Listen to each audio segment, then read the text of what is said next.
Assalamualaikum warahmatullahi wabarakatuh. Perkenalkan, nama saya David Caniago. Saya akan mempresentasikan makalah Ormas Islam dan upaya pencegahan radikalisme keagamaan. Inti latar belakang ini adalah terdapat hubungan yang paralel antara radikalisme agama dan aksi kekerasan. Karena secara teoritis, radikalisme muncul dalam bentuk aksi penolakan, perlawanan, dan keinginan untuk mengubah sesuai doktrin agamanya. Radikalisasi merupakan respon terhadap kondisi yang sedang berlangsung. Biasanya respon tersebut muncul dalam bentuk evaluasi, penolakan, atau bahkan berlawanan. Masalah-masalah yang ditolak dapat berupa asumsi, ide, lembaga, atau nilai-nilai yang dapat dipandang bertanggung jawab terhadap keberlangsungan terhadap kondisi yang ditolak. Radikalisasi tidak berhenti pada upaya penolakan, melainkan terus berupaya mengganti tatanan tersebut dengan suatu bentuk tatanan lain.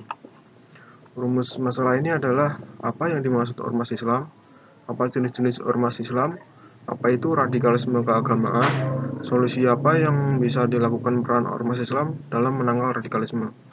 Tujuan masalah ini adalah untuk mengetahui apa peran ormas Islam, untuk mengetahui jenis-jenis ormas Islam, untuk mengetahui tentang permasalahan radikalisme keagamaan, dan untuk mengetahui peran ormas Islam dalam menangkal radikalisme. Bab 2 pembahasan. Dari pengertian ormas Islam ini adalah ormas Islam tidak dapat dipandang sebelah mata karena kan kehadiran dan keterlibatannya secara langsung maupun tidak langsung mempengaruhi kebijakan pemerintah maupun tatanan politik di Indonesia. Kegiatan dari ormas-ormas tersebut sangat beragam, namun umumnya melakukan kegiatan keagamaan atau dakwah, pelayanan pendidikan, kesehatan, sosial, dan politik, hingga ke pemberdayaan ekonomi, serta menangkal terorisme dan radikalisme. Jenis-jenis ormas Islam antara berikut yaitu Nahdlatul Ulama, Muhammadiyah, Front Pembela Islam, dan Pemuda Pancasila. Itu termasuk beberapa jenis-jenis ormas Islam.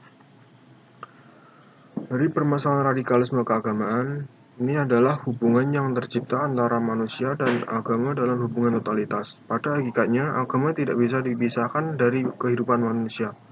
Namun karena agama yang dianut oleh manusia bukan hanya satu, maka tentu saja akan muncul konflik yang menyatakan klaim kebenaran dari masing-masing agama yang dianut setiap orang. Pada tataran doktrin, semua agama mengajarkan kedamaian, persaudaraan, dan keselamatan.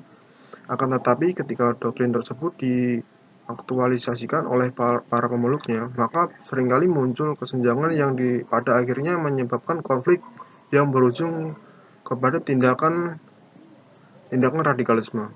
Hal ini disebabkan cara dan tingkat pemahaman yang dimiliki oleh masing-masing pemeluk agama yang berbeda suatu sama lain sehingga muncul corak keberagamaan. Selanjutnya yaitu solusi untuk menangkal radikalisme.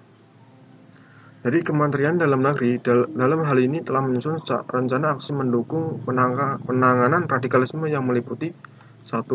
Mendorong pemerintah daerah membuat regulasi atau peraturan daerah seperti surat edaran yang memerintahkan aparatur sipil untuk bekerja sampai ke desa-desa melawan radikalisme. 2. Membentuk forum-forum kerukunan umat, tim kewaspadaan dini, tim penanggulangan terorisme. Forum ini harus dipergunakan pemerintah daerah untuk mencegah tindakan radikalisme individu atau kelompok. 3. Tim terpadu penanganan konflik sosial harus melaksanakan pemantauan terhadap pelaku aksi radikalisme dan terorisme. 4.